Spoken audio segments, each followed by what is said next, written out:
जी अस्सलाम वालेकुम। कैप 6 आज के लेक्चर का आगाज़ करते हैं। लेक्चर नंबर 4 टॉपिक हमारा चल रहा है sources of finance. Sources of finance में हमने पहले स्टडी किया था शेयर्स के बाद कल के लेक्चर में हमने डिस्कस किया था डेट के बारे में, ठीक है। और डेट में हमने कुछ सोर्सेज डिस्कस किए थे, कुछ सोर्सेज हम आज डिस्कस करेंगे। टोटल 3 लेक्चर हैं डेट के ऊपर क्योंकि लेंथी लर्निंग ऑब्जेक्टिव है। लेकिन उससे पहले कल जो कुछ हमने सीखा था, पढ़ा था, उसका क्विज़ हो जाए, ठीक है। लिंक आप लोगों के ग्रुप में शेयर कर दिया गया है, क्लिक कीजिए और अटेम्प्ट करने के लिए तैयार हो जाए। क्लिक कर दिया, रेडी है। सिस्टम आपको पता है, आज के लेक्चर 11 क्वेश्चन आज के क्विज में। चलिए जी स्टार्ट करते हैं। पहला क्वेश्चन ये रहा।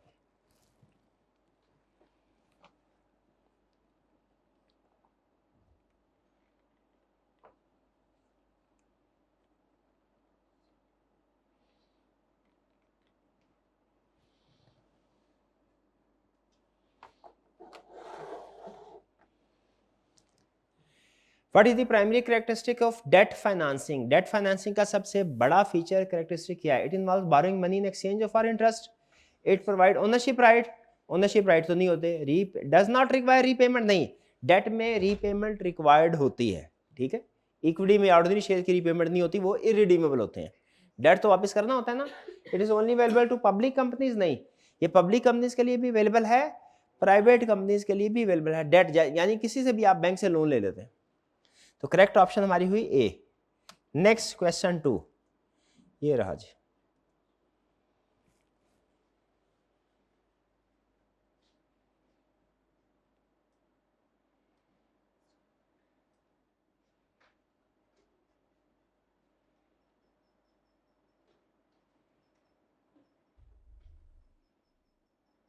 जी फिक्स रेट और फ्लोटिंग रेट में क्या फर्क है? रेट की बात कर रहा है, चार्ज की बात नहीं कर रहा। फिक्स रेट में हमारा रेट ऑफ इंटरेस्ट क्या रहता है? हमेशा फिक्स रहता है। और फ्लोटिंग रेट में चेंज होता रहता है, ठीक है। आपको सिंप्लिसिटी के लिए आपके इस सब्जेक्ट में आई कैप ने जो कैलकुलेशन जितने भी इंक्लूड किए हैं, गैस कीजिए वो किस रेट के ऊपर की होंगी?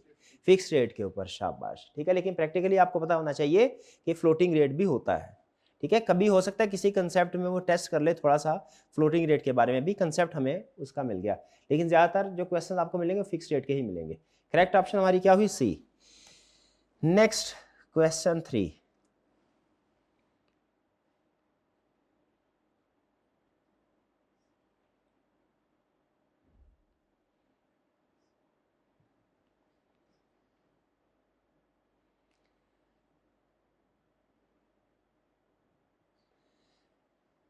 फ्लोटिंग चार्ज की बात कर रहा है, फ्लोटिंग रेट की बात नहीं कर रहा। ये टाइप ऑफ सिक्योरिटी होती है ना।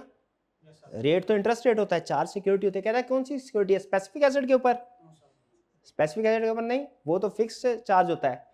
Only short term liabilities, only bond issued in foreign currency, या entire class of assets like inventory and receivable? Entire class of asset, ठीक है। ये only bond issued in foreign currency, ये किस तरह के बॉन्ड की तरफ इशारा कर रहा है? यूरो बॉन्ड की तरफ, शाबाश। तो हमारा इस एमसीक्यू का करेक्ट आंसर होगा डी। इंटायर क्लास के ऊपर जो चार्ज क्रिएट किया जाता है उसे फ्लोटिंग चार्ज कहते हैं, और जो स्पेसिफिक एसेट के ऊपर किया जाता है उसे क्या बोलते हैं? Fix charge.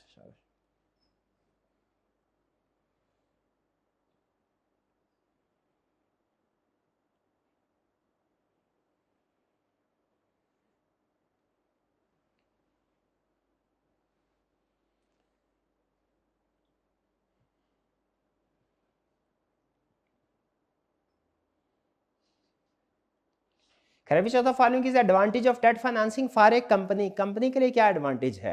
Investor get voting rights, debt पे तो वोटिंग राइट्स मिलते ही नहीं है। Interest payments are tax deductible, ये बेनिफिट है कंपनी को कि वो टैक्स का बेनिफिट मिलता है उसको, प्रॉफिट टैक्स कम देना पड़ता है। Company must distribute profit to debt holder, debt holders को इंटरेस्ट होता है, प्रॉफिट तो होता ही नहीं है। इट रिड्यूसेस गियरिंग, ये क्या कंसेप्ट है गियरिंग का?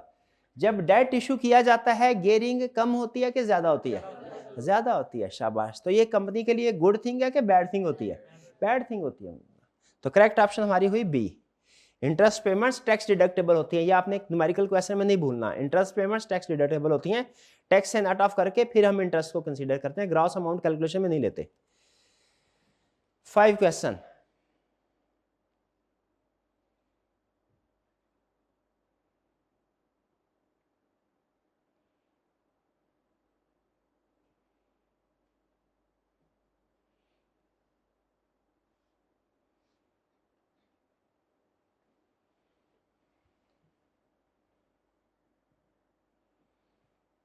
What is the disadvantage of debt financing for a company?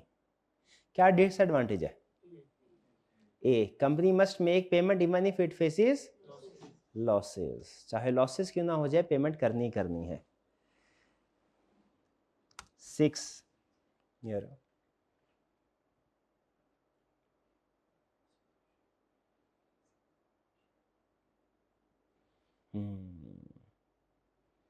Short term bond और डिबेंचर, ये तो लॉन्ग टर्म है, ये मुझे पता है, लेकिन बॉन्ड और डिबेंचर में मैं भूल जाता हूँ सिक्योर्ड कौन सा था, अनसिक्योर्ड कौन सा था। अच्छा, बॉन्ड सिक्योर्ड है, ठीक है। लोन नोट्स और कमर्शियल पेपर, ये मेरा हाल है कमर्शियल पेपर है शॉर्ट टर्म, ऐसा ही है? हाँ जी कमर्शियल। और लोन नोट्स की ड्यूरेशन क्या होती है? Medium term. ड्यूरेशन क्या है? 2 से 5 साल। Correct option C, good.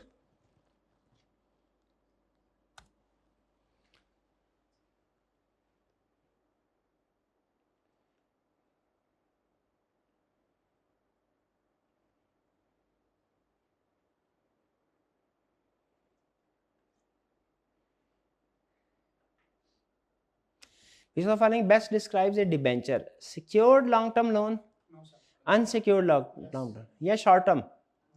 Unsecured, B option correct है जी। ये टाइम जो है ना कम कर दें हैं, ये इंटेंशनली हमने छोटे क्वेश्चन रखे होते हैं, 15 सेकंड काफी है।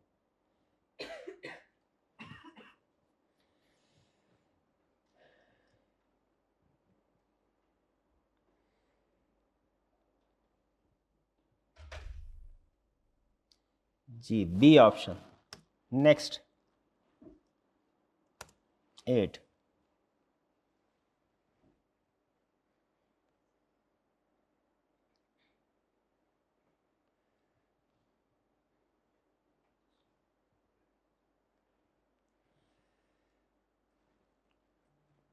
What distinguishes a euro bond from other bond? It is based in foreign currency. It has floating interest rate. Always issued at a discount. वो कौन सा होता है? Discount, deep discount. जी डीप डिस्काउंट, शाबाश। तो ये फॉरेन करेंसी में correct. Question 9 zero coupon bond, ये भी होता है कोई?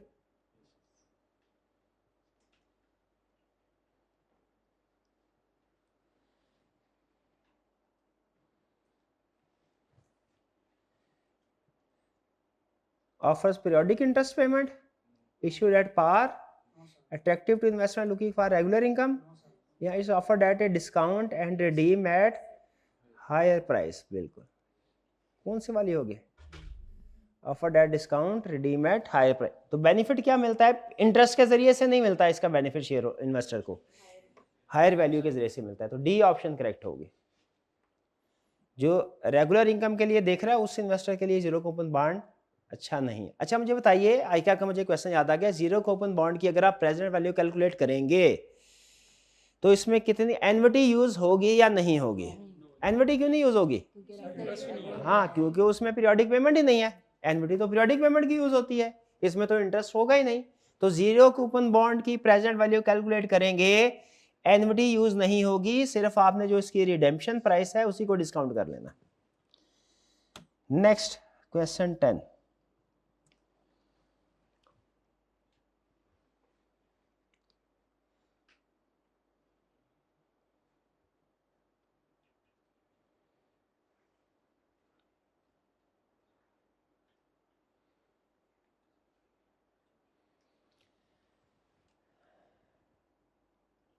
कंपनीज किस लिए जीरो कूपन बॉन्ड प्रेफर करती हैं? क्या इसलिए कि उन्हें कैश पेमेंट नहीं करनी पड़ती मैच्योरिटी तक? हाँ, टाइम उन्हें अच्छा खासा 3-4 साल का मिल जाता है, स्कूल से प्लानिंग कर लेते हैं हमने कहाँ से पैसे अरेंज करके लगाने, पे कर। ट्रू। नेक्स्ट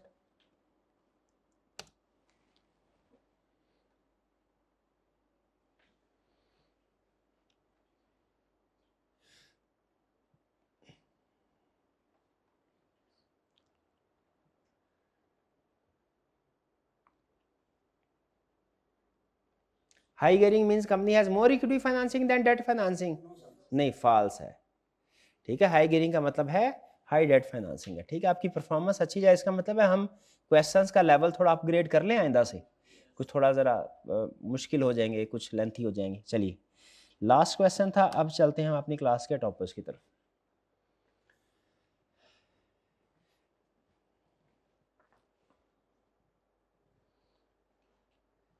आपने CRA नंबर नहीं लिखे आज?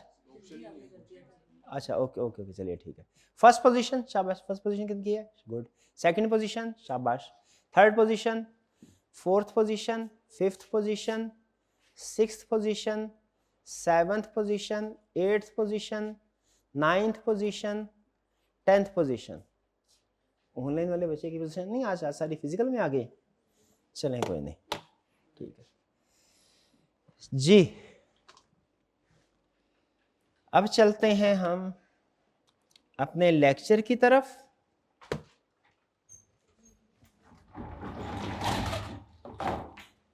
आज हमने सिर्फ एक ही कंसेप्ट स्टडी करना है, लेकिन कंसेप्ट है अहम, और इसमें कुछ न्यूमेरिकल कैलकुलेशन भी हम एडिशनली करेंगे। इस चैप्टर में उसने इंक्लूड नहीं की हुई, लेकिन चैप्टर 11 में है, और अगर हम अभी कर लेंगे, बाद में भी तो करने हैं, अभी करेंगे तो चूंकि कंसेप्ट पढ़ रहे हैं साथ में, हमें इसकी अंडरस्टैंडिंग भी बेहतर हो जाएगी और फ्यूचर में भी काम आ जाएगा।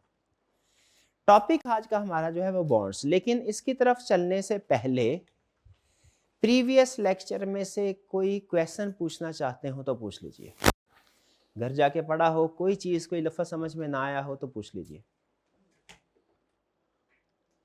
कोई क्वेश्चन? चलिए स्टार्ट करते हैं। आज हम टॉपिक करने जा रहे हैं कन्वर्टिबल बॉन्ड। कन्वर्टिबल, या इसको उस बेहतर है स्टार्टर के तौर पे हम टॉपिक का नाम रख लें hybrid securities. Hybrid financing, hybrid security, कुछ भी कह लें, इसमें लफ्ज़ क्या है? मैं हाइब्रिड मतलब क्या, कंसेप्ट क्या? कंसेप्ट ये है, सोर्सेज ऑफ फाइनेंस में दो बड़े सोर्सेज होते हैं, शेयर्स और डेट। शेयर से आप ओनर बनते हैं कंपनी के, डेट से आप लेंडर बनते हैं। शेयर पे डिविडेंड मिलता है, डेट पे इंटरेस्ट मिलता है। हाइब्रिड क्या है?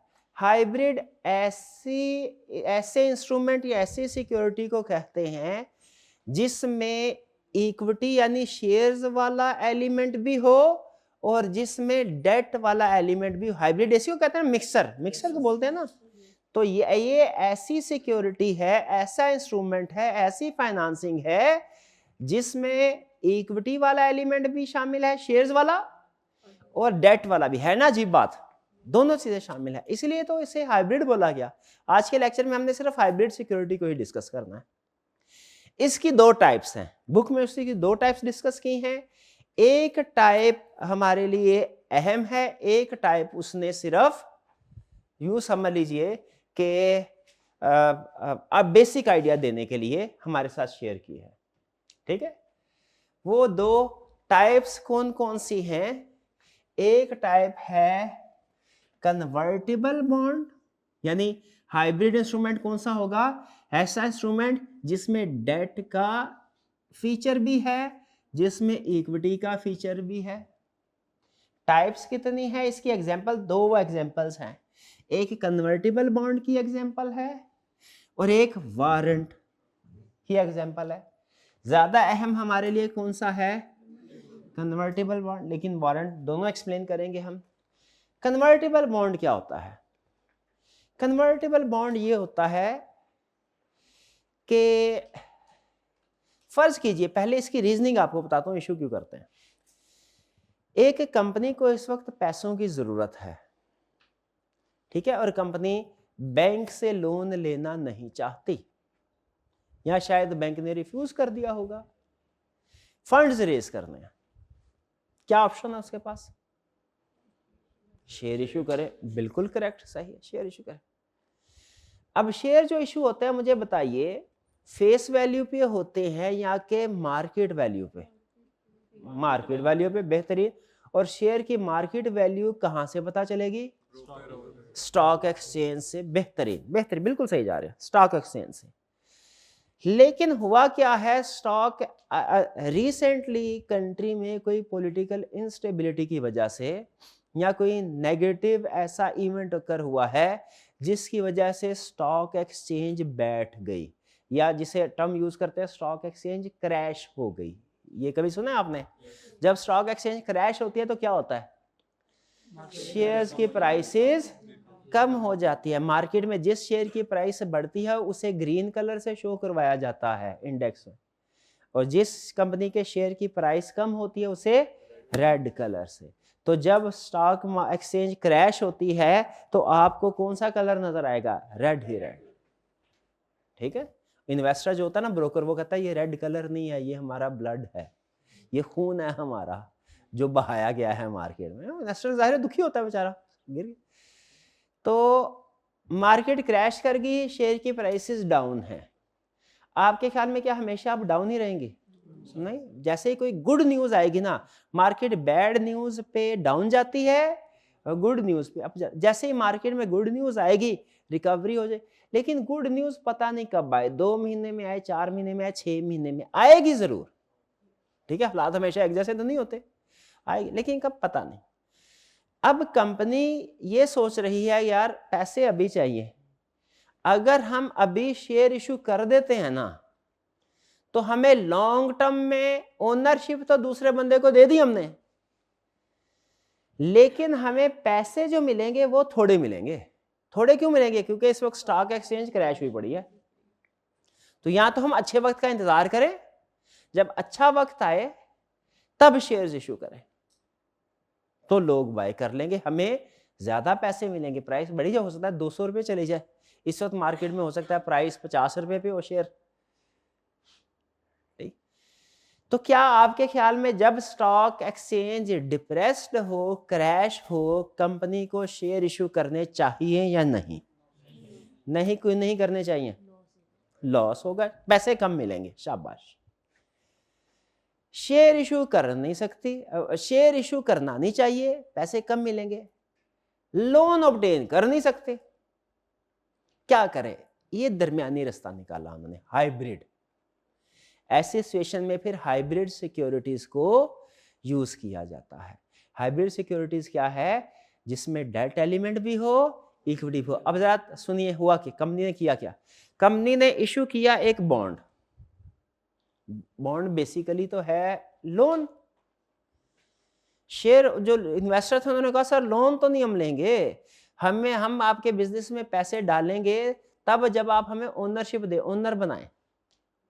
हम ओनर बनने के लिए तैयार हैं, लेकिन हमने आपके बिजनेस में लोन नहीं देना। तो डेट बॉन्ड कंपनी इशू करेगी, इन्वेस्टर नहीं आएगा। कंपनी ने कहा अच्छा ऐसा करते हैं, हम एक स्पेशल टाइप का बॉन्ड इशू करते हैं, ये है कन्वर्टिबल बॉन्ड। इन्वेस्टर ने पूछा कन्वर्टिबल बॉन्ड क्या होता है? कंपनी कह ले कन्वर्टिबल बॉन्ड है 5 साल तक ये बॉन्ड की तरह ही चलेगा। आज हम आपको इशू करेंगे बॉन्ड एक, आप हमें बदले में 1000 रुपया देंगे या जो भी वैल्यू है, हम आपको 5 साल तक 6% रेट ऑफ इंटरेस्ट पे इसका लोन देते रहेंगे। ये तो हो गया सारा बॉन्ड। लेकिन फर्क क्या है? एट द एंड जब 5 साल पूरे हो जाएंगे ना इसके, आपके पास ऑप्शन होगी, चाहे तो 1000 रुपया इसको रिडीम करवा लीजिएगा। रिडीम करवाने का मतलब क्या है? हमें वापस करके 1000 रुपया ले लीजिएगा, और चाहे तो आप इसको कन्वर्ट करवा लीजिएगा शेयर्स में, यानी इस एक बॉन्ड के बदले में हमसे 3 शेयर्स ले लीजिएगा। कन्वर्जन रेशो क्या आई? 3। एक बॉन्ड के बदले में 3 शेयर्स ले लीजिएगा। अब देखें, इसमें कंपनी को भी फायदा हो गया, इमीडिएटली उन्हें लो अमाउंट पे शेयर इशू नहीं करना पड़े। ठीक है, लोन अरेंज हो गया, और 5 साल बाद जाके उन्हें शेयर इशू करने होंगे। जो भी प्रॉब्लम होगी, जो कंट्रोल शिफ्ट होगा, ओनरशिप शेयर करनी पड़ेगी, वो 5 साल के बाद करनी पड़ेगी, अभी नहीं करनी पड़ेगी। ठीक है, तो मसला तो है ही है, लेकिन डिले हो गया, तो कंपनी के लिए ये भी गुड है। तो ऐसे बॉन्ड को कहते हैं कन्वर्टिबल बॉन्ड। ये through out the life operate कैसे करता है, कन्वर्ट बॉन्ड की तरह ही। फर्क कहां पे पड़ता है, एंड में जाके जब ये इसका पीरियड कंप्लीट हो जाता है उस वक्त बॉन्ड होल्डर को ऑप्शन दी जाती है। ऑप्शन क्या दी जाती है कि या तो रिडीम कर लो, पैसे ले जाओ 1000 रुपया जितना भी एग्री हुआ, या इसको शेयर्स में कन्वर्ट कर। अच्छा, अब कितने शेयर में कन्वर्ट होगा, एक में होगा, 2 में होगा, 3 में, 4 में, ये मुख्तलिफ स्ट्रेटजीज है, ये कंपनी डिसाइड करेगी और स्टार्ट में ही बताना पड़ेगा इन्वेस्टर को। ये कभी 3 कन्वर्जन रेशो होगी, कभी 5 होगी, कभी 7 होगी, कभी 10। एक क्वेश्चन में उसने 35 कह दिया कि एक बॉन्ड के बदले में 35 शेयर मिले। हमने कोई इतराज नहीं करना, हमने कैलकुलेशन करनी है सिंपल। हमने उसको 35 से मल्टीप्लाई कर देना, भाई ये 35 शेयर दे दो। ये कन्वर्टेबल समझ आ गया आप? अच्छा, अगर समझ आ गया और मुझे बताएं, आप अगर हैं शेयर होल्डर, मसाले की स्मेल आ रही है ना, जैसे गरम मसाले की स्मेल हो, नहीं आ रही आपको? नहीं, क्या ये भी बिजनेस करते हैं हम? अच्छा, तो अगर आप इन्वेस्टर हैं,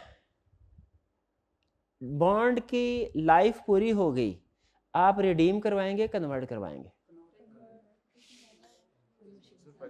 जिसमें फायदा होगा। शाबाश। कैसे पता चलेगा किसमें फायदा है?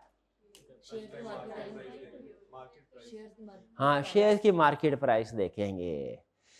जैसे अगर मैंने कहा आपके पास पहली ऑप्शन है रिडीमेबल एट पार है, तो आप कहेंगे अच्छा अगर हम रिडीम करवाते हैं हमें 1000 रुपया मिलेगा। दूसरी ऑप्शन मैंने कहा कन्वर्ट करवा ले, एक बॉन्ड के बदले में 3 शेयर ले ले। आपने कैलकुलेशन की, आपने कहा शेयर की प्राइस कितनी है इस वक्त, शेयर की प्राइस है 500, तो आपने कहा 500 3 शेयर मिलेंगे, 5 दिए 15। अगर रिडीम करवाएं तो 1000 मिलेगा, कन्वर्ट करवाएं तो कितनी वैल्यू मिलेगी? 1500। किसमें फायदा है? हायर में। किसमें फायदा है? हायर में। रिडेम्पशन प्राइस और conversion value which ever is higher. End में आपको क्या प्राइस मिलेगी? हर रैशनल इन्वेस्टर कौन सी ऑप्शन सेलेक्ट करेगा, जो हायर वाली होगी कि लोअर वाली होगी? हायर वाली होगी। अच्छा, ये मर्जी किसकी चलेगी? कंपनी की मर्जी चलेगी रिडीम करना है कि कन्वर्ट करना है, कि इन्वेस्टर की? इन्वेस्टर की। और इन्वेस्टर क्या ऑप्शन सेलेक्ट करेगा? दोनों वैल्यू में से जो हायर है या लोअर है? इसीलिए जब कभी कन्वर्टेबल बॉन्ड होता है ना, तो हम जो लास्ट वैल्यू लेते हैं कन्वर्टेबल बॉन्ड की, जो लास्ट वैल्यू लेते हैं, वो बताइए रिडेम्पशन वैल्यू लेते हैं, रिडेम्पशन प्राइस लेते हैं, या कन्वर्जन वैल्यू, या दोनों में से जो हायर है? हायर है। एग्जाम क्वेश्चन में आपको छोटी सी कैलकुलेशन शो करवाना पड़ेगी कि terminal value is equal to redemption price 1000, फिर conversion value 3 multiplied by 500 is equal to 1500, और नीचे लिखेंगे which ever is higher that is 1500। तो मेन कैलकुलेशन में कौन सी वैल्यू जाएगी? 1500 की। ये बात समझ आया? कन्वर्टेबल बॉन्ड, कन्वर्टेबल बॉन्ड का कंसेप्ट समझ आया? क्या होता है कन्वर्टेबल बॉन्ड? जो के 5 साल नहीं भाई, वो मर्जी है, वो हालात पे डिपेंड करता है। वो 3 साल बाद कन्वर्ट होना है, 5 साल बाद होना है, 10 साल बाद होना है, वो कंपनी के ऊपर है, जो मर्जी ड्यूरेशन रख दे। जो अपना जो भी मैच्योरिटी पीरियड पूरा कर ले, तो उसके बाद इन्वेस्टर के पास ऑप्शन है, चाहे इसे रिडीम कर ले या कन्वर्ट कर ले। जब हम ये राइट देते हैं, ये ऑप्शन देते हैं इन्वेस्टर को, तो ऐसे बॉन्ड को क्या बोलते हैं? Convertible bond. भाई समझ आया? और इसे हाइब्रिड में क्यों रखा गया, ये समझ आ गया? मुझे बताइए, क्या इसमें दोनों फीचर्स हैं? डेट के भी है, जिंदगी सारी गुजारेगा डेट की तरह, और एंड में जाके अगर चाहे तो वो इक्विटी में कन्वर्ट हो सकता है। क्लियर? ओके, ये हो गया हमारा। हाँ, मुझे याद है, ये सी बात है, वैसे ही बाज़ रैंडम थॉट्स आती। तो छोटे होते ना, वो कहानी पढ़ते थे शीश नाग वाली, 100 साल के बाद इंसानी रूप धार लेता है। हाइब्रिड, वो नाग भी है, वो इंसान भी है। तो ये जो है कन्वर्टेबल बॉन्ड, ये क्या है? 5 साल के बाद हाँ शेयर का रूप धार सकता है। ठीक है, चलिए आगे चलते हैं। वारंट क्या है? वारंट, वारंट में होता ये है कि बॉन्ड इशू किया जाता है उस बॉन्ड के एक ने दो हिस्से किए जाते हैं। वारंट में क्या होता है, दो पार्ट्स होते हैं, इसमें एक ही पार्ट होगा कन्वर्टेबल, उसके ऊपर इंटरेस्ट मिलता रहेगा, एंड में जाके फैसला करना है। ये जो वारंट होता है ना, इसमें दो पार्ट्स होते हैं, एक ये है स्टॉक पार्ट, एक है बॉन्ड। है इसमें भी वही, आपको इंटरेस्ट भी मिलता रहेगा, और अगर आप चाहें तो आप कन्वर्ट भी करवा सकते हैं शेयर में, स्टॉक की बजाय शेयर। अच्छा, बाज़ औक़ात ना शेयर की बजाय वर्ड स्टॉक यूज होता है। अमेरिकन बिजनेस में जो शेयर कैपिटल के लिए स्टॉक की टर्म भी यूज होती है, स्टॉक कैपिटल, लेकिन मैं इसको अवॉइड करूंगा क्योंकि हम पाकिस्तान में ब्रिटिश टर्म ज़्यादातर यूज कर रहे होते हैं, उसमें स्टॉक से मुराद इन्वेंट्री है, ठीक है। लेकिन यहाँ पे आपने अगर कभी फर्ज कीजिए किसी जगह पे आप स्टॉक का वर्ड पढ़ते हैं तो आपको पता होना चाहिए इससे मुराद इन्वेंट्री भी होगी, इससे मुराद शेयर कैपिटल भी होगा। अगर तो वो अमेरिकन बुक का पढ़ रहे हैं तो उससे मुराद होगा कैपिटल, ठीक है। अगर पाकिस्तानी या कोई यूरोपियन बुक पढ़ रहे हैं तो इससे मुराद इन्वेंट्री, वो कंटेक्स्ट से आपको पता चल जाएगा। तो कभी कभार कहीं हो सकता है स्टॉक लिखा हो, आपने शायद स्टॉक ऑप्शन सुना होगा वर्ड।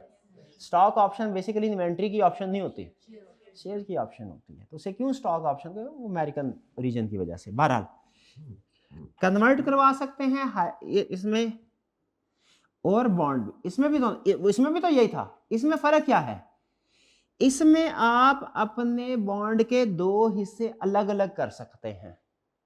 अगर फर्ज कीजिए इसमें अगर आपको पैसों की जरूरत पड़ गई ना, 5 साल बाद कन्वर्ट होता, 2 साल बाद पैसों की जरूरत पड़ गई, आपको क्या करना पड़ेगा, सेल करना पड़ेगा सारे का सारा ही। यानी जो बंदा खरीदेगा आइंदा से इंटरेस्ट भी वही लेगा, और जब टेन्योर खत्म होगा तो कन्वर्ट करके शेयर भी वही लेगा। इसमें ऑप्शन क्या है, वारंट में क्या होता है, स्टॉक पार्ट को डेट पार्ट से सेपरेट भी किया जा सकता है। चाहे तो इकट्ठे आप रखें सारी जिंदगी, आप ये जब तक उसका मैच्योरिटी पीरियड है आप इंटरेस्ट वसूल करते रहे, एंड पे आप उसको कन्वर्ट करवा लें जैसे ऊपर करवाया था। लेकिन इसमें एक एडिशनल फीचर क्या है, आप अलग भी कर सकते हैं। जैसे मुझे 2 साल बाद पैसों की जरूरत पड़ी तो मैं क्या करूंगा, मैं ये शेयर वाला पार्ट इसको अलग करूंगा और किसी इन्वेस्टर को कहूंगा भैया आप मेरे से सिर्फ ये वाली ऑप्शन खरीद लें। क्या इस ऑप्शन की भी कोई वैल्यू होगी? बिल्कुल होगी। अगर कंपनी अच्छी है ना तो इसकी वैल्यू होगी। मैं इस वाले हिस्से को अलग सेल कर सकता हूं और ये अपने पास रखूंगा। इसका फर्क क्या पड़ेगा, मुझे अगले 3, 4, 5 साल तक इंटरेस्ट मिलता रहेगा, और जब टेन्योर पूरा हो जाएगा तो कन्वर्ट हो जाए। लेकिन कन्वर्ट अब मैं नहीं करवा सकूंगा, कन्वर्ट कौन करवाएगा, वो जिसने खरीदा होगा। या वाइस वर्सा भी हो सकता है, मैं शेयर वाला हिस्सा अपने पास रख लूं और बॉन्ड वाला हिस्सा बेच दूं। तो वारंट में दो सेपरेट पार्ट्स होते हैं, उनको अलग अलग करके सेल किया जा सकता है। कन्वर्टेबल बॉन्ड में वो सेपरेट नहीं होते, वो एक ही होते हैं। कुछ बात समझ आई आपको? चलिए अब हम आगे, वारंट को तो छोड़ दे, फर्स्ट इतना ही कंसेप्ट था। कन्वर्टेबल बॉन्ड का कंसेप्ट आगे चलेगा। हमें कन्वर्टेबल बॉन्ड की वैल्यू कैलकुलेट करना होगी, ठीक है। अब आपको बता रहा है पहले कि कन्वर्टेबल बॉन्ड काम कैसे करता है। स्टेप नंबर 1, कंपनी इशू करेगी बॉन्ड को जिसमें कन्वर्जन की ऑप्शन भी होगी, क्योंकि कन्वर्जन की ऑप्शन होगी तो कन्वर्टेबल बॉन्ड कहलाएगा ना। स्टेप नंबर 2, कंपनी जितने साल का भी बॉन्ड है उतने साल इंटरेस्ट पे करती रहेगी, जैसे किसी रेगुलर बॉन्ड का इंटरेस्ट पे किया जाता है। डन। स्टार्ट में क्या होगा, बॉन्ड इशू किया, पैसे ले लिए कंपनी ने। स्टेप नंबर 2 में क्या हुआ, इंटरेस्ट पे करते रहे जितने साल भी करना था। स्टेप नंबर 3 में क्या होगा, at the end of the life maturity पे इन्वेस्टर को ऑप्शन दी जाएगी, चाहे रिडेम्पशन प्राइस ले लो, चाहे कन्वर्जन वैल्यू ले लो, सॉरी ये कन्वर्ट करवा लो। अब अगर तो शेयर की वैल्यू ज्यादा है रिडेम्पशन प्राइस से, इन्वेस्टर क्या करेगा, उसे कन्वर्ट करवा लेगा, उसे उसमें फायदा। और अगर शेयर वैल्यू कम है, रिडेम्पशन प्राइस ज्यादा है, रिडीम करा के कैश करा के निकल जाएगा। सिस्टम समझ आ गया इसका? चलिए, अब क्या इस सिस्टम के मुताबिक आप कैलकुलेशन कर सकते हैं? आइए जरा देखते हैं। बाकी थ्योरेटिकल कंसेप्ट्स हैं, वो कम अहम है, उसको हम थोड़ी देर में डिस्कस करते हैं। मैं चाहता हूं आप मुझे कोई न्यूमेरिकल क्वेश्चन के जरिए से कन्वर्टेबल बॉन्ड को कैसे ट्रीट करते हैं, कैसे डील करते हैं एग्जाम क्वेश्चन में, वो आप मुझे शो करवा दें। करवा सकते हैं? चलिए, आपके पास 1 मिनट का टाइम है। एक कैलकुलेटर, रजिस्टर सामने रखें और क्विकली कन्वर्टेबल बॉन्ड का अभी तक जो हमने कंसेप्ट पढ़ा है इसको गो थ्रू कर लें, ठीक है? फिर इसके बाद मैं आपको असाइनमेंट दूंगा, आपने क्वेश्चन को सॉल्व करना होगा। ये एक छोटा क्वेश्चन है जो ICAP के एक बड़े पास्ट पेपर के क्वेश्चन से निकाला गया, ठीक है जी? ऑनलाइन वाले स्टूडेंट्स आप लोग भी रेडी हो जाइए, क्वेश्चन अभी आपके सामने आने वाला है। पॉज कीजिएगा जी, क्वेश्चन की तरफ चलते हैं। लेकिन उससे पहले स्टूडेंट ने क्वेश्चन पूछा है, ये जो वारंट वाला कंसेप्ट है इसमें हम स्टॉक पार्ट को और बॉन्ड वाले पार्ट को अलग कर सकते हैं। क्वेश्चन ये है कि बॉन्ड वाले पार्ट पे तो इंटरेस्ट मिलता रहेगा, इसमें तो चले इस बंदे को फायदा है, कुछ ना कुछ मिल रहा है, इसने खरीदा। जिसके पास ये स्टॉक ऑप्शन है इसको तो इंटरेस्ट नहीं मिलेगा, अभी इसको कुछ नहीं मिलेगा, इसको सिर्फ बाद में 3 साल बाद ऑप्शन मिलेगी कि भाई चाहे तो इसको आप एक्सरसाइज कर लो और क्या ले लो, शेयर्स ले लो। इसको फायदा पता है कब मिलेगा? जब ये शेयर खरीद लेगा उसके बाद फायदा मिलेगा, पहले नहीं। इस वाले हिस्से को पहले फायदा मिलेगा जब तक बॉन्ड चल रहा है, इंटरेस्ट मिलता रहेगा। इसको कब फायदा मिलेगा? जब ये शेयर्स को बाय कर लेगा, तो उसके बाद ना सिर्फ ये कि कंपनी का मालिक बन जाएगा, ओनर, बल्कि इसे फ्यूचर का डिविडेंड भी मिलना शुरू हो जाएगा। लेकिन ये डिविडेंड कब मिलेगा? कन्वर्जन के बाद।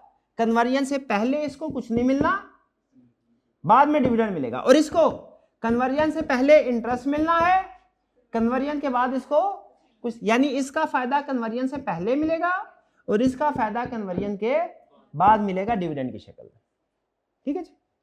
चलिए, ये जी जब ये शेयर सेल करेंगे तो जो भी इन्वेस्टर इन्वेस्ट करेगा, ये शेयर्स खरीदेगा, वो मार्केट प्राइस पे खरीदेगा या कम वैल्यू होगा? क्योंकि शेयर्स तो बाद में उससे मिलेंगे ना। हाँ, ये जो पर्सन ये शेयर्स खरीदेगा कंपनी से, याद रखे वो कंपनी को कोई पैसा नहीं देगा, क्योंकि वो कंपनी वो बॉन्ड के बदले में शेयर खरीद रहा है ना, बॉन्ड के बदले में शेयर खरीद रहा है। तो उस वक्त जब कन्वर्टेबल बॉन्ड होते हैं ना, जब रिडेम्पशन टाइम आ जाता है उनका, जब मैच्योरिटी पीरियड पूरा हो जाता है, तो फिर कंपनी को बॉन्ड दे दिया जाता है और बदले में शेयर ले लिए जाते हैं। कंपनी कोई पैसे नहीं लेती। हाँ, जिसके पास शेयर अगर आगे हैं वो इमीडिएटली मार्केट में बेचना चाहे तो उसी दिन भी बेच सकता है, और वो किस प्राइस पे बिकेंगे? जो उस वक्त की मार्केट वैल्यू होगी उसके ऊपर बिकेंगे। क्लियर जी? अच्छा, ये क्वेश्चन है, ये ICAP का पास्ट पेपर का क्वेश्चन है, कॉस्ट ऑफ कैपिटल का, उसका एक हिस्सा है, लेकिन हिस्सा अहम है। इसकी टर्म्स को आपने खास तौर पे समझना है, क्योंकि ये वो टर्म्स हैं जो एग्जाम में यूज हुई हैं, ठीक है? क्या कह रहा है? कह रहा है एक कंपनी इश्यूज 10% कन्वर्टेबल बॉन्ड। पहले तो आप नोट कीजिए 10% को। जब कभी किसी भी बॉन्ड या लोन, या आपने काउंटिंग में पढ़ा होगा, लोन से पहले परसेंटेज आ जाती है, वो क्या चीज शो कर रही होती है? Rate of interest. 10% बॉन्ड का मतलब क्या है? ये वो वाला बॉन्ड है जिसके ऊपर रेट ऑफ इंटरेस्ट 10% है। अगर 8% बॉन्ड लिखा होता, रेट ऑफ इंटरेस्ट 8%, तो बॉन्ड के साथ जो भी परसेंटेज लिखा हुआ है उसका रेट ऑफ इंटरेस्ट है। ये क्लियर? फिर आगे आप नोट कीजिए कन्वर्टेबल। कन्वर्टेबल के लफ्ज से आपको क्या पता चला है कि ये जो बॉन्ड है ये कौन से वाला है? हाइब्रिड। इसमें ऑप्शन है, जब इसका मैच्योरिटी पीरियड पूरा हो जाएगा तो आप अगर चाहें तो इसको शेयर्स में कन्वर्ट करवा सकते हैं, चाहे तो इसके रिडेम्पशन प्राइस ले लें, ऑप्शन है। कन्वर्टेबल का मतलब समझ आ गया? 10% का मतलब समझ आ गया? बॉन्ड का मतलब क्या है? बॉन्ड का मतलब है डेट फाइनेंसिंग है। जहां कहीं डेट फाइनेंसिंग आ जाए ना, आपने हमेशा क्वेश्चन में ढूंढना टैक्स रेट किधर है, टैक्स रेट किधर है, टैक्स रेट किधर। जहां कहीं डेट फाइनेंसिंग हो आपने क्वेश्चन में क्या ढूंढना है, टैक्स। लफ्ज बॉन्ड मुझे चीख चीख के कह रहा है भैया टैक्स रेट ढूंढो, टैक्स रेट ढूंढो। क्यों क्यों मेरे भाई, क्यों कह रहा है टैक्स रेट ढूंढो? क्योंकि जो इंटरेस्ट पेमेंट होगी, जो ट्रू कॉस्ट होगी ना कंपनी की, वो 100 रुपया नहीं होगी जो इंटरेस्ट के तौर पे पे कर रहे हैं, वो नेट ऑफ टैक्स होगी। डेट के केस में जो ट्रू कॉस्ट कंपनी की होती है कौन सी होती है? क्यों, रीजन क्या? Interest is tax deductible. क्या रीजन है? तो डेट है, बॉन्ड का मतलब डेट है, इसका इंटरेस्ट पे करते हैं, इंटरेस्ट टैक्स डिडक्टेबल है। तो जो मैंने अपनी कैलकुलेशन में अमाउंट यूज करनी है वो ग्रॉस यूज करनी है कि नेट ऑफ टैक्स करनी? नेट ऑफ टैक्स करनी। हाँ, अगर यहां पे शेयर का लफ्ज लिखा होता ना तो फिर मैंने इसको नेट ऑफ टैक्स नहीं करना था। क्यों? क्योंकि हम बहुत ही एक कीमती बात पढ़ चुके हैं कि इंटरेस्ट टैक्स डिडक्टेबल होता है और डिविडेंड टैक्स डिडक्टेबल नहीं है। ये तीनों अल्फाज से क्या मतलब समझ आ रहा है? क्लियर हो गया आपको? परसेंटेज से, लफ्ज कन्वर्टेबल से और बॉन्ड से। Of rupees 1000 each. 1000 क्या है भला?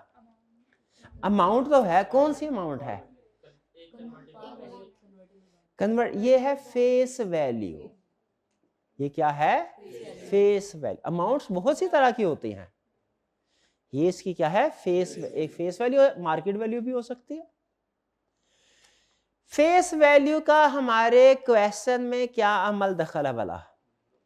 जो आपने इंटरेस्ट कैलकुलेट करना है वो फेस वैल्यू पे करना है। इंटरेस्ट किस पे कैलकुलेट करना है? फेस वैल्यू पे करना है। यानी इसका इंटरेस्ट कितना होगा? हाँ, इसका साल का कितना मिल रहा होगा? 100। लेकिन हम अपनी कैलकुलेशन में 100 नहीं लेंगे, ये चीज 70 लेंगे। 70 कैसे पता चला? हाँ, 30% टैक्स रेट है तो नेट ऑफ टैक्स 100 माइनस 30 70% हो जाएगा। 100 को 70% से मल्टीप्लाई करेंगे तो 70 आंसर आएगा। तो हमने पेमेंट, इंटरेस्ट कितना पे कर रहे हैं अब होंगे? 100, लेकिन कैलकुलेशन में नेट ऑफ टैक्स लेना वो कितना? 70, क्योंकि 30 हमें बेनिफिट वो टैक्स कैलकुलेशन में मिल जाएगा। चलिए, यहां तक पहली लाइन समझ आ गई? तसल्ली से पढ़े, मुझे कोई जल्दी नहीं है, क्योंकि ये समझे असल में हम चैप्टर 10 नहीं चैप्टर 11 कर रहे हैं। वो तो कंसेप्ट को मजीद समझने के लिए मैंने कहा साथ न्यूमेरिकल एप्लीकेशन भी हो जाए तो थ्योरी अच्छे तरीके से समझ आ जाएगी। पहली लाइन समझ आ गई? ओके, आगे चलते। Each bond will be converted into 3 shares at the end of year 4. ये जो 3 शेयर्स है इसको हम कहते हैं कन्वर्जन रेशो। इसको क्या कहते हैं? Conversion ratio. 3 क्या है? कन्वर्जन रेशो कुछ भी हो सकती है, एक के बदले में हो सकता है 10 शेयर। वो तो डिपेंड करता है ना शेयर की वैल्यू कितनी है। कम होगी तो ज्यादा शेयर देने पड़ेंगे, शेयर की वैल्यू ज्यादा होगी तो कम होंगे। आपने इसके ऊपर डिबेट नहीं करना रेशो क्या, रेशो जो क्वेश्चन में दी हुई बट ठीक है। इस पे आप सोचेंगे 10% रेट ऑफ इंटरेस्ट क्यों दिया हुआ है, 20 क्यों नहीं दिया हुआ, 15 क्यों नहीं, जो दिया वही यूज करना। 3 क्या है? Conversion ratio. At the end of year 4, ये 4 साल क्या है? Maturity period. इसको क्या बोलते हैं? ये टर्म्स लिखें, ये समझें, ये यूज होनी आगे, ये जितनी मैं बता रहा हूं। 10% इसको हम इंटरेस्ट रेट या इसको कूपन रेट भी बोलते हैं, कूपन रेट 10% के साथ लिखे कूपन रेट, ठीक है। ये इसका आपको इस जैसे और कई क्वेश्चन असाइनमेंट आज आपको ना व्हाट्सएप ग्रुप में शेयर करूंगा, उसमें होंगे, वो आपने नोट कर लेने, ठीक है। 10% क्या है? Coupon rate. बॉन्ड का मतलब है इंटरेस्ट टैक्स डिडक्टेबल होगा। 1000 ये फेस वैल्यू है। 3 शेयर्स कन्वर्जन रेशो है। ईयर 4 इसका मतलब क्या है? Maturity period. 4 साल बाद पे होगा, ये मेच्योर होगा, ये सेटल होगा, ये खत्म होगा। ये कितने साल बाद? 4 साल। इसको मेच्योरिटी पीरियड भी बोलते हैं, इसको बाज़ औक़ात एक्सपायरी पीरियड भी बोलते हैं। The market value of each share is expected to be rupees 400 on date of redemption. Shares की मार्केट वैल्यू 400 क्या है? शेयर्स की मार्केट। अहम चीज क्या है नोट करें, किस दिन की है? 4 साल बाद की के आज की? 4 साल बाद की। शाबाश, डेट ऑफ रिडेम्पशन। अच्छा, अब जरा मैं थोड़ा फाइनेंस के लैंग्वेज में बात करूं आपसे। इस कन्वर्टिबल बॉन्ड की कन्वर्जन रेशो कितनी है?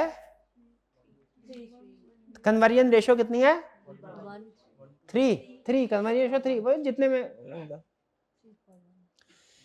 इस बॉन्ड की कन्वर्जन वैल्यू कितनी है? कन्वर्जन वैल्यू कितनी है? कितने? 1200। शाबाश, इसका मतलब है टर्म से पहचान गए आप आसानी से। कन्वर्जन वैल्यू क्या है भैया? मल्टीप्लाई कर दो।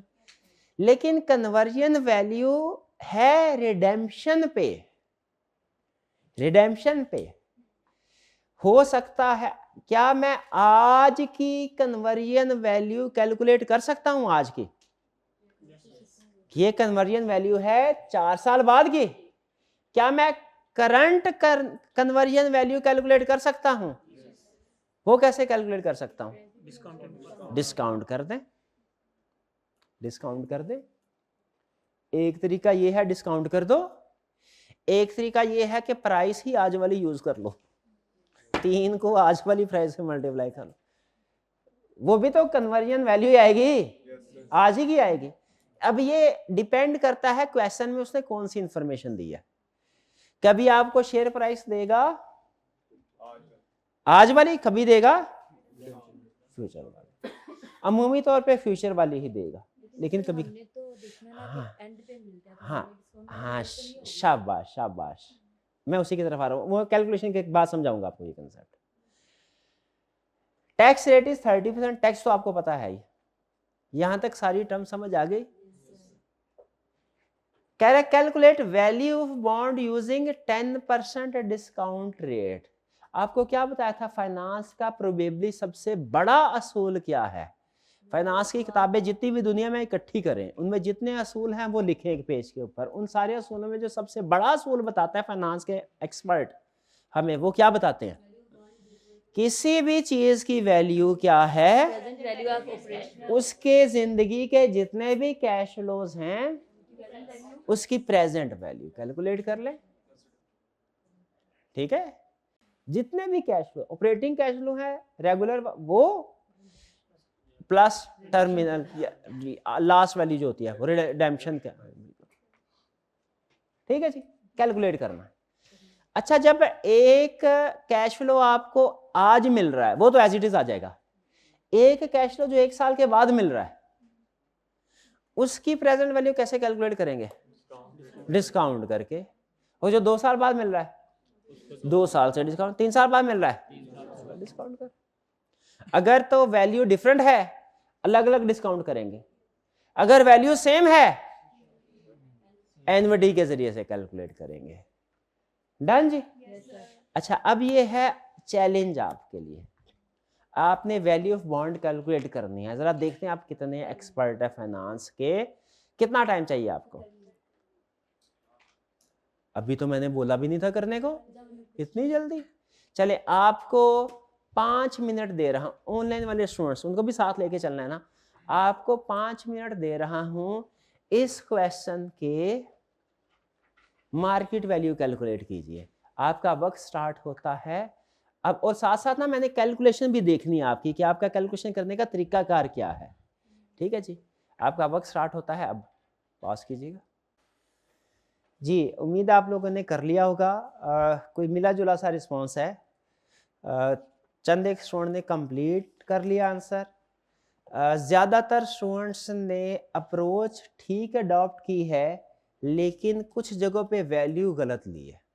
ठीक है, इसमें अप्रोच क्या थी, रूल क्या था कि आपने जब वैल्यू कैलकुलेट करनी है बॉन्ड की, तो इसके जितने भी कैश फ्लोज हैं उनकी प्रेजेंट वैल्यू कैलकुलेट करनी है। यह है बेसिक रूल। अब इसमें 2 तरह के कैश फ्लोज हैं। एक वो जो आपको हर साल मिल रहा है इंटरेस्ट, और एक वो कैश फ्लो है जो आपको कन्वर्जन पे, रिडेम्पशन पे मिल रहा है। इन दोनों को अलग अलग ट्रीट करना है। इन दोनों को अलग अलग ट्रीट, क्यों अलग अलग ट्रीट करना है? क्योंकि एक कैश फ्लो आपका है वो जो कि सेम है हर साल, उसकी तो बन जाएगी एन्युटी। उसकी प्रेजेंट वैल्यू कैसे कैलकुलेट करनी है? एन्युटी के जरिए से, वो हिस्सा जो हर साल सेम है।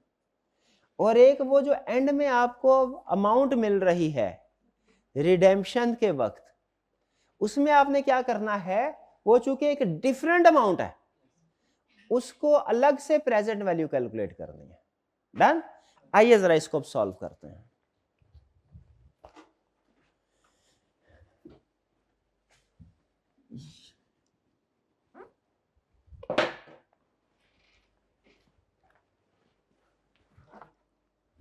Present value of amount. अब किसी भी चीज की प्रेजेंट वैल्यू जो है, मैं एब्रीविएशन कुछ यूज करूंगा। प्रेजेंट वैल्यू जो होते हैं वो क्या है? Present value is equal to annuity, यानी इसका वो एलिमेंट जो कि हर साल सेम है, प्लस उसकी जो टर्मिनल वैल्यू, लास्ट वैल्यू है वो है। ठीक है? अब पहले हम जो इन दोनों को ऐड करेंगे तो हमारा आंसर आ जाएगा। पहले अब हम एन्युटी यूज करते हैं। एन्युटी में हमने क्या करना है, जो रेगुलर अमाउंट है इंटरेस्ट की, उसको एन्युटी के जो फार्मूला के साथ मल्टीप्लाई कर देंगे। अब यहां पे पहला अहम क्वेश्चन, इंटरेस्ट की अमाउंट क्या लेनी है? बॉन्ड कितने का है? 1000 का। इंटरेस्ट रेट कितना है? 10%। लेकिन एन्युटी की अमाउंट ये नहीं लेनी। क्यों नहीं लेनी? 1000 का 10% ले वो तो 100 आता है।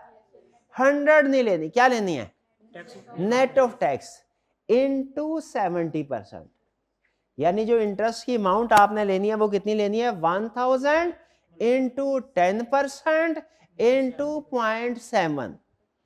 1000 फेस वैल्यू है, इंटू 10% कूपन रेट है, इंटू पॉइंट, ये 0.7 क्या है? टैक्स रेट, ये नेट ऑफ टैक्स के लिए। तो जो इंटरेस्ट की अमाउंट आएगी वो क्या आएगी? 70। इंटरेस्ट की अमाउंट क्या ये आएगी? एनुअल 70। यहाँ पे हमने 70 की वैल्यू यूज करनी है। ठीक है? कितने स्टूडेंट ने ये 70 इंटरेस्ट कैलकुलेट कर लिया था एनुअलिटी के लिए? शाबाश, बेहतरीन। ठीक है? कुछ स्टूडेंट ने इसे 4 से मल्टीप्लाई कर दिया था, चारों सालों का इंटरेस्ट इकट्ठा कर। ऐसा फाइनेंस में हो ही नहीं सकता, क्योंकि हर एक इंटरेस्ट का ईयर डिफरेंट है, तो हर एक का डिस्काउंटिंग फैक्टर डिफरेंट है। तो आप इसको डायरेक्ट 4 से मल्टीप्लाई नहीं कर सकते। 70 क्लियर हो गया? अच्छा, अब इसको एन्युटी के साथ मल्टीप्लाई करना है, इनटू वो फार्मूला क्या होता है? 1 माइनस 1 प्लस आई। अच्छा, अब यहां पे आई क्या डिबेट सुन लें। आई कौन सा है? Discount rate. ये क्या है? ये जो 10% डिस्यूज होगा ना, याद, ये इंटेंशनली मैंने सेम रखे हैं। ये जो 10% होगा ना, ये वाला 10% नहीं है जो एन्युटी में यूज करना है। वो कौन से वाला है? ये वाला 10% है। ध्यान में रखिएगा, इंटरेस्ट कैलकुलेट करने के लिए कूपन रेट यूज करना है, लेकिन डिस्काउंट करने के लिए डिस्काउंट रेट यूज करना है। ये वाला 10% है। ठीक है? ये एग्जाम में कुछ स्टूडेंट मिक्स कर देते हैं। तो यहां पे क्या होगा आंसर? 1 माइनस 1 प्लस आई, यानी 1.10 पावर -4। ये -4 कहां से आया? 4 ये, शाबाश। ठीक है जी। और क्या करना है? डिवाइडेड बाय जो डिस्काउंट रेट है 0.1। 0.1 या 0.10 एक ही बात है, 10 कर लेते हैं, ज्यादा अच्छा है। ठीक है? क्लियर? ये क्या है? ये बेसिकली इस एन्युटी वाले एलिमेंट की वैल्यू है। ये वाला हिस्सा। और क्या आता है? कैलकुलेट करें जरा। कैलकुलेट कर लेंगे ना, ये कैलकुलेट सिखाने की जरूरत तो नहीं है कि इसकी कैलकुलेशन क्या होगी, फार्मूला आपके सामने, कैलकुलेट पक्की बात है। जरा कैलकुलेट करके मुझे दिखाए। इसकी फिगर आपके कैलकुलेटर के ऊपर शो होनी चाहिए, फिर मुझे यकीन आएगा। बात पे आपकी यकीन नहीं करने मैंने। कैलकुलेट कीजिए एनयुटी की वैल्यू और फाइनल वैल्यू आपके कैलकुलेटर पे शो होनी चाहिए, मुझे वो वैल्यू शो करवाएं। क्या है वैल्यू? 221.89 शो कर। ऑनलाइन स्टूडेंट्स आपके कैलकुलेटर पे भी ये वैल्यू आनी चाहिए 221.89। कैलकुलेट कीजिए 221 शाबाश, ठीक है। अब डिफरेंट कैलकुलेटर्स पे हो सकता है वो डिफरेंट हो सिस्टम। 221.89 आ गया, शाबाश शाबाश। आप दिखाएं 221.89 आ गया, शाबाश। यहां तक चेक पॉइंट, यहां तक कोई प्रॉब्लम कर लेंगे क्वेश्चन। अच्छा चलिए आगे चलते हैं। इसके बाद लेकिन अभी ये वैल्यू पूरी नहीं हुई है, ये अभी मुर्गी के अंडों का हिसाब किताब हुआ है, ये मुर्गी के गोश्त का हिसाब किताब अभी बाकी है। तो टर्मिनल वैल्यू क्या होगी? Last value. लास्ट वैल्यू कुछ स्टूडेंट्स ने गलती ये की है, एज इट इज ले ली 1000, ठीक, एज इट इज नहीं लेनी, हमने इसे कंपेयर करना है, कन्वर्टेबल बॉन्ड है ना, हमने इसे कंपेयर करना है कन्वर्जन वैल्यू के साथ। रिडेम्पशन प्राइस और conversion value which ever is higher. Redemption price क्या है? 1000 का है तो 1000 में रिडीम होगा, उसने प्रीमियम डिस्काउंट को जिक्र ही नहीं किया। रिडेम्पशन प्राइस क्या हुई? कन्वर्जन वैल्यू क्या हुई? 3 into 400 1200 1200, which ever is higher 12। ये छोटी सी कैलकुलेशन आपने शो करवानी है अपने पेपर पे, ठीक है। मैंने डायरेक्ट कर दिया, ये जो 70 की कैलकुलेशन है ना, ये भी आपने शो करवानी है। 1000 into 10% into 70%, 1000 into 0.1 into 0.7 show करवानी है, ठीक है। उसी तरह यहाँ पे जो शो ये आपने विच एवर इज हायर, तो ये शो करवा। टैक्स में आप कैलकुलेट करते होते ना which ever is higher which ever is lower, तो वो डायरेक्ट कर लेते हैं कि शो करवाते हैं, एक वैल्यू ये है दूसरी वैल्यू ये है, विच एग्जैक्टली उसी तरीके से यहाँ पे शो करवाना। तो क्या होगी विच एवर इज हायर? 1200 1200। तो इसका मतलब है अब क्या इस ये एक ही वैल्यू है, एक ही कैश फ्लो है कि बहुत से कैश फ्लोज हैं? एक ही कैश। इसकी एनयुटी तो नहीं बनेगी, इसका तो एनयुटी का फार्मूला नहीं लगेगा, इसका एनयुटी का फार्मूला नहीं लगेगा, ठीक है ना। क्यों नहीं लगेगा भला? एक ही वैल्यू है, एनयुटी एक ही, थोड़ी एनयुटी तो सीरीज ऑफ पेमेंट होती है, डेफिनेशन में लिखा होता है सीरीज ऑफ पेमेंट, ये सीरीज सिंगल। तो इसका फार्मूला क्या होगा? इसकी प्रेजेंट वैल्यू कैसे होगी? प्लस 1200 इंटू 1.1 पावर -4, ठीक है जी। अब इसकी आई थी 221.89, ये थी। इसकी क्या है? 819.62, और टोटल कितना आ गया? 1041 पॉइंट समथिंग समथिंग जो भी है, 1041। क्लियर हो गया जी? क्या आपको अब इसी तरह का क्वेश्चन, ये एग्जाम का क्वेश्चन है, कर लेंगे कन्वर्टेबल बॉन्ड को कैसे ट्रीट करना है। अच्छा एक मुझे और सवाल, एक स्टूडेंट ने पूछा सवाल, इसका मैं नहीं बताऊंगा, आप जो आप बताएंगे। उसने कहा सर एन्युटी वाले हिस्से में तो आपने इसको टैक्स एडजस्टमेंट किया है, इस 1200 पे टैक्स एडजस्टमेंट क्यों नहीं की? हाँ क्योंकि वो इंटरेस्ट था, इंटरेस्ट टैक्स डिडक्टेबल है, ये सेल परचेज रिडेम्पशन ये टैक्स डिडक्टेबल नहीं होता, ये टैक्स डिडक्टेबल नहीं होता, ठीक है जी।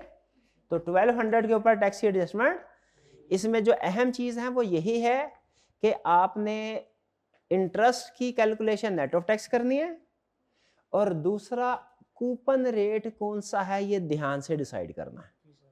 ये ऊपर वाला कूपन रेट है 10% और नीचे वाला 10% डिस्काउंट रेट। कूपन रेट किस काम आता है? इंटरेस्ट कैलकुलेट करने के। डिस्काउंट रेट किस काम आता है? डिस्काउंटिंग के लिए, प्रेजेंट वैल्यू के लिए। डन जी।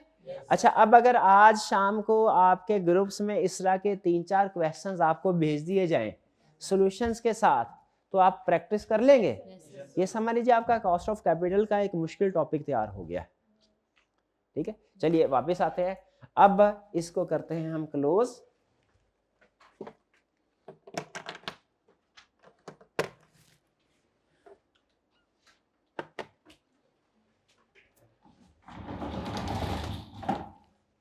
अब बताइए, ये बॉन्ड की कैलकुलेशन तो क्लियर होगी। अब कुछ थ्योरेटिकल कंसेप्ट है। थ्योरेटिकल, मुझे बताइए क्या आपको रिडेम्पशन, कुछ टर्म्स बोलने लगा हूं, आपने मुझे बताना है कि इसका मतलब समझ गए आप। रिडेम्पशन प्राइस समझ गए, कन्वर्जन वैल्यू, और conversion value at the end भी हो सकती है, मैच्योरिटी टाइम पे भी, और टुडे भी हो सकती है। वो शेयर की प्राइस कभी आज की देगा, कभी शेयर के 4 साल बाद की देगा। तो करंट मार्केट वैल्यू दी है तो कन्वर्जन वैल्यू कौन सी होगी? करंट वाली। और अगर फ्यूचर मार्केट वैल्यू दी है तो कन्वर्जन वैल्यू क्या होगी?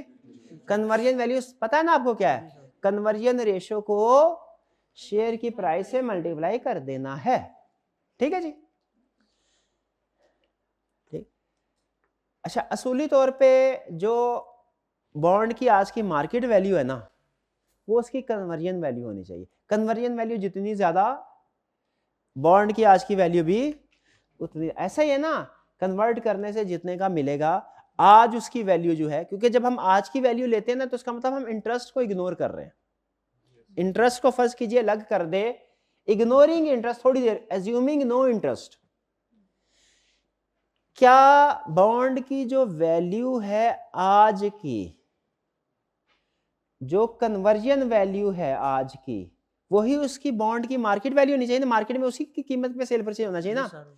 बाज़-औक़ात होता यह है कि चीज की असल वैल्यू कुछ और होती है, असल वैल्यू तो बॉन्ड की कन्वर्जन वैल्यू है ना, मार्केट में वो किसी और प्राइस पे बिक रहा होता है। ये आपने शायद अकाउंटिंग में कंसेप्ट पढ़ा होगा कि फेयर वैल्यू एसेट्स की है चाहे 1000, लेकिन जो खरीदा गया वो 1200 का खरीदा गया, तो वो जो 200 है वो गुडविल में जाता है जब आप बिजनेस को खरीदते हैं ना। ये पढ़ा हुआ ना आपने? तो क्या ये लाजमी है कि जो चीजों की रियल वैल्यू है सेल परचेज उसी वैल्यू पे हो? वो जो बेचने वाला है वो कोशिश करेगा कि ज्यादा प्राइस पे बिक जाए। अकाउंटिंग में भी ऐसे होता है ना, नई बात तो नहीं है आपके लिए। अकाउंटिंग में जब कोई बिजनेस एक्वायर करते हैं उसके नेट एसेट्स की वैल्यू होती है, तो ट्रांजैक्शन बाज़ औक़ात उससे ज्यादा की होती है ना, जो डिफरेंस होता है उसे अकाउंटिंग में क्या कहते हैं? गुडविल। उसी तरह हो सकता है कि बॉन्ड में कन्वर्जन वैल्यू आज की जो है बॉन्ड की वो हो 1000, और जो मार्केट वैल्यू है वो 1200 हो। क्या उस डिफरेंस को हम गुडविल कहेंगे? नहीं, वो तो काउंटिंग की टर्म है। इसको क्या बोलते हैं? इसको बोलते हैं प्रीमियम। इसको क्या बोलते हैं? प्रीमियम। ठीक है, तो ये एक छोटी सी टर्म थी कन्वर्जन प्रीमियम, ये मैंने आपको बता दिया।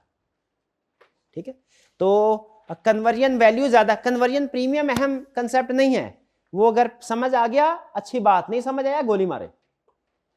कन्वर्जन वैल्यू जो है ना वो अहम कंसेप्ट है, वो नहीं हाथ से जाना चाहिए। कन्वर्जन वैल्यू समझ आ गया आपको? कन्वर्टेबल बॉन्ड को शेयर्स में कन्वर्ट करेंगे तो जितनी मार्केट वैल्यू का शेयर है मल्टीप्लाई करें वो कन्वर्जन वैल्यू है, यानी इतनी वैल्यू हमें कन्वर्ट करवा के मिल रही होगी शेयर। ये आपने ध्यान में रखना कंसेप्ट। और अगर कन्वर्जन वैल्यू और जो आज प्राइस चल रही है मार्केट में उसमें फर्क है तो डिफरेंस क्या कहलाता है? प्रीमियम। अब चलते हैं कि मार्केट, किसी भी बॉन्ड की जो मार्केट प्राइस है, ये इकोनॉमिक्स का कंसेप्ट है, आपने इकोनॉमिक्स में पढ़ा होगा कि किसी भी बॉन्ड की प्राइस किन फैक्टर्स पे डिपेंड करती है मार्केट वैल्यू। वो कहते हैं डिपेंड्स ऑन इंटरेस्ट रेट और मार्केट रेट। ये दो मेन कंसेप्ट है, ये केन्स ने थ्योरी बताई थी। रिकॉल करा दूं, मैं आपको बताता हूं। आपके पास एक बॉन्ड है, उसका रेट है 10% interest rate on bond. Market में बैंक्स ऑफर कर रहे हैं, मार्केट रेट है 8%। बताइए आपके बॉन्ड की वैल्यू हाई होगी कि लो होगी? बॉन्ड के ऊपर जो आपको रेट ऑफ इंटरेस्ट मिल रहा है वो है 10%। लिखा हुआ जिसके पास ये बॉन्ड होगा उसे 10% रेट ऑफ इंटरेस्ट मिलेगा। बॉन्ड तो इशू हो गया, अब रेट वो फिक्स हो जाता है। अगर 5 साल का बॉन्ड है ना तो फिक्स हो गया, 5 साल अब यही रहेगा। लेकिन मार्केट का रेट चेंज होता रहता है। स्टेट बैंक आपको पता है कभी 2 पॉइंट कम कर दिए, कभी ज्यादा कर दिए। मार्केट का अगर रेट ऑफ इंटरेस्ट 8% है, बॉन्ड के ऊपर रेट ऑफ इंटरेस्ट 10% है, बॉन्ड आपके लिए वैल्यूएबल है कि नॉट वैल्यूएबल? वैल्यूएबल। इसकी प्राइस क्या होगी? ज्यादा हो जाएगी। तो बॉन्ड की प्राइस ज्यादा। अच्छा, और अगर अपोजिट हो, बॉन्ड के ऊपर रेट ऑफ इंटरेस्ट 10% मिल रहा है, मार्केट में 12% है, तो बॉन्ड आपके लिए हाई वैल्यूएबल के लो वैल्यूएबल? लो। इसकी प्राइस ज्यादा होगी कम होगी? कम। तो क्या मैं ये कह सकता हूं कि बॉन्ड की प्राइस डिपेंड करती है उसके अपने रेट ऑफ इंटरेस्ट पे और मार्केट के रेट ऑफ इंटरेस्ट पे, और कन्वर्जन वैल्यू के ऊपर भी, कन्वर्जन प्रीमियम के ऊपर, कन्वर्जन वैल्यू के ऊपर भी, और मैच्योरिटी पीरियड भी। ठीक है, ये दो रेटे वाले पॉइंट है आपके। असल कंसेप्ट जो है ना वो इन दो में है, और ये बेसिकली फाइनेंस में केन्स कि जो इकोनॉमिक थ्योरी है, इकोनॉमिक्स और फाइनेंस आपस में मिलती जुलती है। ये आपने इकोनॉमिक्स में गालिबन पढ़ा होगा। कुछ समझ आती है बात की कि बॉन्ड की वैल्यू कैसे डिसाइड होती है मार्केट में? कम ज्यादा होती रहती है ना बॉन्ड की वैल्यू, डिबेंचर की वैल्यू, वो रेट ऑफ इंटरेस्ट की वजह से होती है। फिर रूटीन का कंसेप्ट, एडवांटेजेस और डिसएडवांटेजेस। क्या कन्वर्टेबल बॉन्ड के कोई एडवांटेजेस और डिसएडवांटेजेस हैं? बिल्कुल है। इन्वेस्टर्स के लिए भी है, कंपनी के लिए भी। इन्वेस्टर कौन है? क्या फायदे हैं?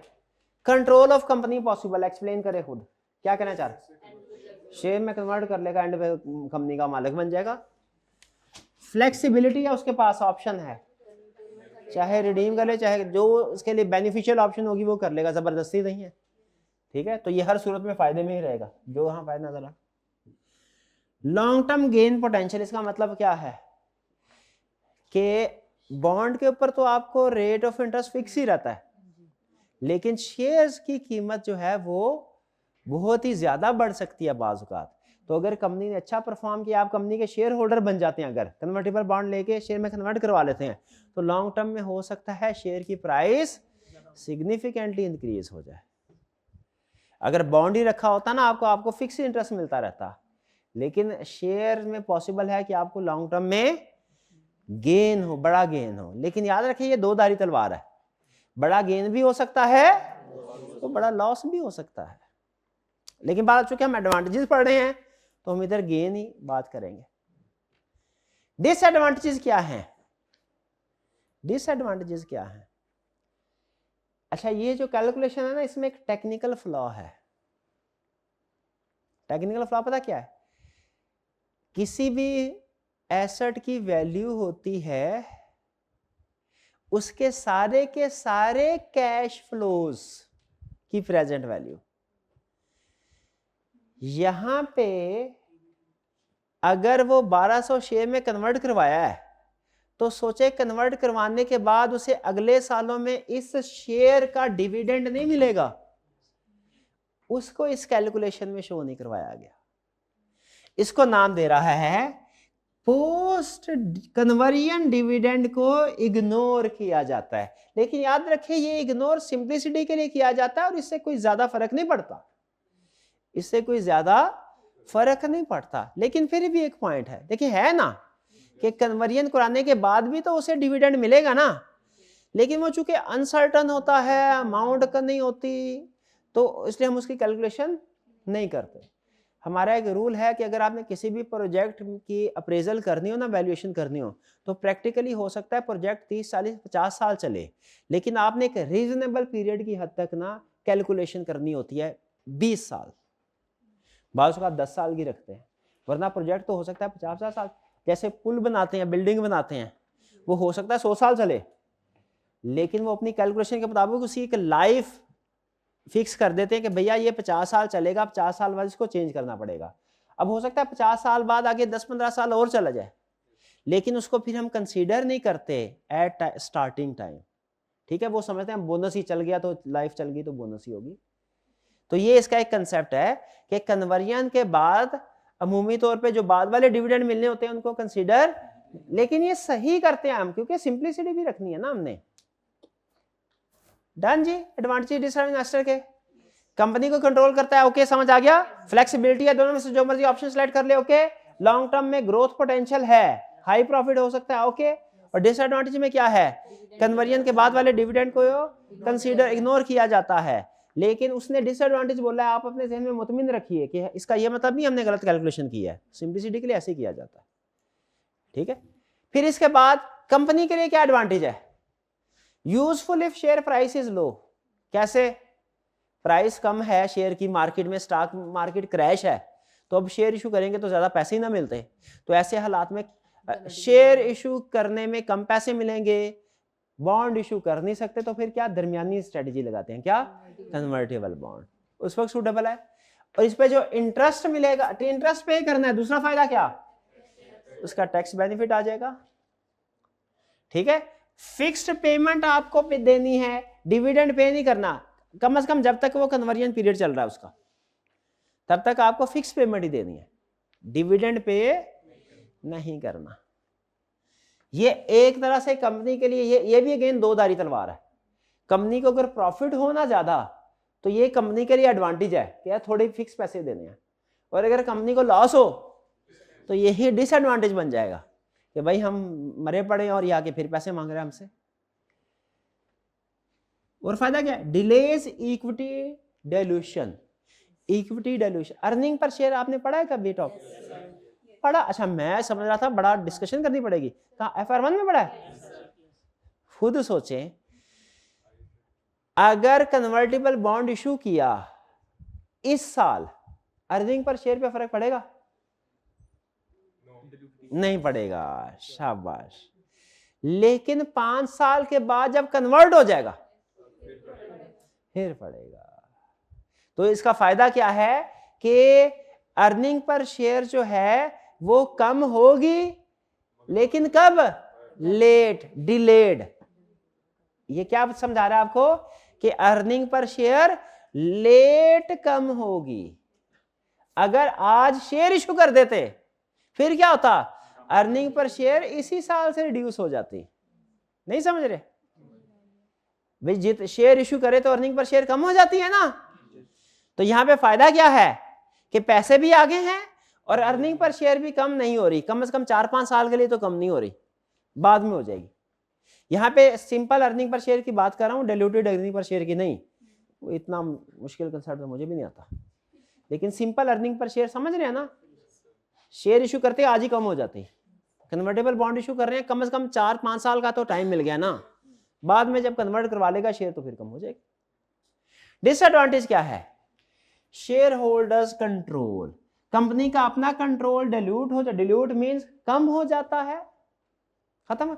और शेयर होल्डर्स का कंट्रोल, एग्जिस्टिंग शेयर होल्डर्स का कंट्रोल कम हो जाता, नए शेयर होल्डर आ जाते हैं ना, तो एग्जिस्टिंग शेयर होल्डर के लिए नुकसान की बात है, भी पहले हम ही मालिक थे, अब एक और सीट लगानी पड़ेगी, उससे भी मशवरा करना पड़ेगा। Earning per share drops after conversion, अब ये देखिए वही बात उसने बेनिफिट में लिखी है, वही बात कह रहा है 5 साल तक, बेनिफिट में क्या कह रहा है, 5 साल तक अर्निंग पर शेयर डिल्यूट नहीं होगी, डिले हो गई। और यहां पे क्या कह रहा है, आफ्टर 5 साल कम हो जाएगी। और high gearing before conversion, conversion से पहले हाई गेयरिंग, हाई गेयरिंग क्यों, गेयरिंग क्या होता है, डेट लेवल, अब बॉन्ड इशू कर रहे हैं तो डेट लेवल तो बढ़ेगा, ठीक है। कन्वर्जन के बाद डेट लेवल क्या होगा, कम हो जाएगा, हाँ जी। यानी ये दोनों पॉइंट इसमें आ रहे हैं, कन्वर्जन से पहले पहले गेयरिंग ज्यादा है, लेकिन अर्निंग पर शेयर फायदे में है। अर्निंग पर शेयर को देखें तो आप कहेंगे ये एडवांटेज है, और अगर गेयरिंग लेवल देखेंगे डिसएडवांटेज। और कन्वर्जन के बाद की बात करें तो अर्निंग पर शेयर कहें तो आप क्या कहेंगे, डिसएडवांटेज है भाई। और अगर गियरिंग लेवल की बात करेंगे, क्योंकि वो डेट कम हो जाता है, वो इक्विटी बन जाती है।